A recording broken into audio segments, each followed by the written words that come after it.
Anda telah mengunduh podcast yang dipaparkan oleh Pendeta Dr. Erastus Sabdono ini dari truth.id/voice. Selamat mendengarkan podcast ini.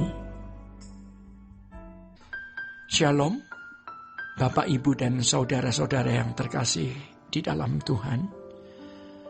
Kebenaran saat ini berjudul kemungkinan ditolak. Saudara-saudara, kita harus selalu berpikir dan membayangkan adanya kemungkinan kita ditolak oleh Allah.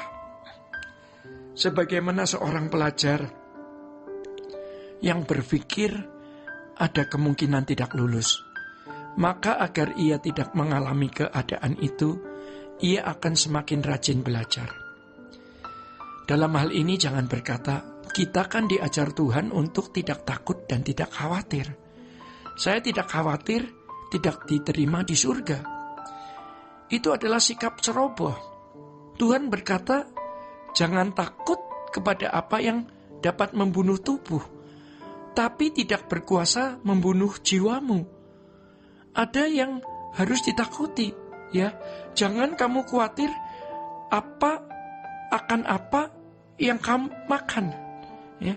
Jangan kamu khawatir akan apa yang kau makan, minum atau pakai. Tapi khawatirlah kalau kamu tidak masuk surga.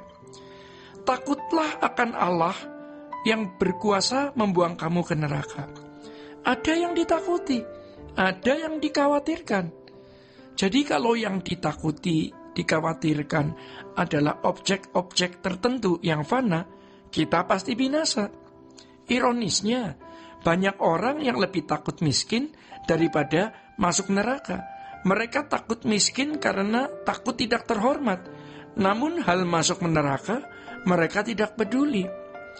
Saudara-saudara, orang yang takut akan Allah berani menghadapi apapun. Akan tetapi kalau terhadap Tuhan ia tidak takut, maka dia akan takut menghadapi banyak bahaya. Ada orang yang takut pergi ke rumah sakit, apalagi pergi ke rumah duka. Tetapi dalam kesehariannya, dia menindas orang yang lemah. Maka kita harus membayangkan bahwa kita bisa ditolak.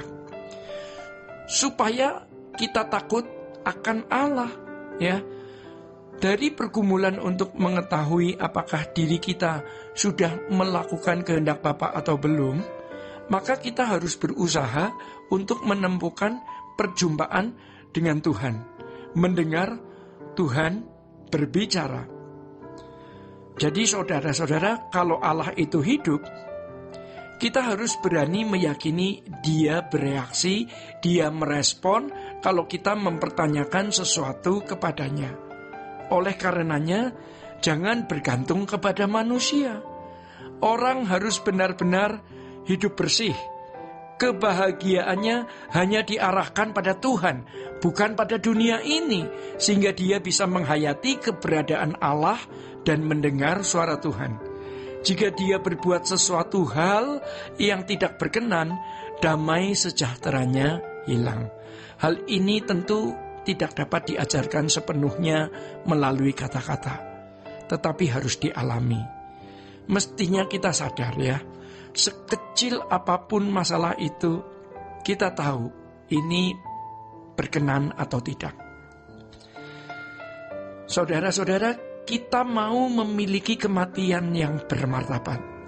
Orang yang tidak memiliki kepastiannya, orang yang tidak memiliki kepastian apakah dia diterima atau ditolak oleh Allah, pasti dia tidak memiliki kematian yang bermartabat. Tidak mungkin, ya, keselamatannya pun sebuah spekulasi. Orang yang memiliki kematian yang bermartabat, orang yang memiliki kepastian dia akan diterima oleh Allah. Kepastian tersebut tidak dibangun dari rumusan doktrin atau pengajaran, tetapi dia peroleh melalui pengalaman hidup ketika dia belajar untuk hidup dalam kesucian hidup yang tidak bercacat, kehidupan yang tidak bercela, dan hatinya tidak terikat dengan dunia ini. Dia akan mengerti kapan dia salah, kapan dia tidak salah. Dia pun akan tahu apakah dirinya masih terikat dengan kesenangan dunia ini atau tidak. Dari situlah ia memiliki kepastian, ya. Jadi kesucian hidup itu bukan sesuatu yang gelap atau spekulatif, melainkan sesuatu yang dinikmati dan real. Apalagi ketika kita memiliki perjumpaan dengan Tuhan, kita bisa merasakan perasaan Tuhan. Bagaimana Tuhan menerima kita waktu kita datang menyembah dengan hati yang bersih, atau kita dengan hati yang kotor dan merasa ada yang tidak tepat dalam hidupku. Hal ini sebagaimana Tuhan katakan, kamu tidak dapat mengabdi kepada dua tuan. Kita bisa mengerti posisi kita saat ini, bertuankan siapa. Jadi jangan sampai sudah tua masih punya ambisi dan belum mengerti kepada siapa kita mengabdi. Saudara-saudara, di sini dibutuhkan juga kebenaran yang mencerdaskan pikiran kita. Semua ini berjalan secara simultan atau terus berjalan bersama. Dari kesediaan kita tidak melakukan pelanggaran umum, lalu mulai berkembang ke batinia, lalu kemudian kita juga tentu harus belajar firman Tuhan. Kita harus punya jam doa untuk merasakan kepekaan dan kehadiran Allah. Kita akan bisa merasakan perasaan Tuhan. Jadi kalau sekarang kita masih bingung, hal itu disebabkan karena hidup kita masih keruh. Selama seseorang belum menemukan dengan pasti bahwa dirinya sudah melakukan kehendak Bapa atau tidak, ia harus berjuang untuk mencapai perkenanan Bapa. Maka kita harus nekat. Bapak Ibu harus nekat. Orang yang memberi diri untuk sungguh-sungguh menemukan dirinya diterima atau ditolak dan berjuang untuk diterima, Alkitab mengatakan sebagai orang yang haus dan lapar akan kebenaran. Dalam hal ini Tuhan berjanji akan memuaskan. Bukan memuaskan nanti saja, sekarang ini pun dipuaskan. Saudara-saudara, merupakan sebuah kebahagiaan kalau kita melakukan kehendak Allah.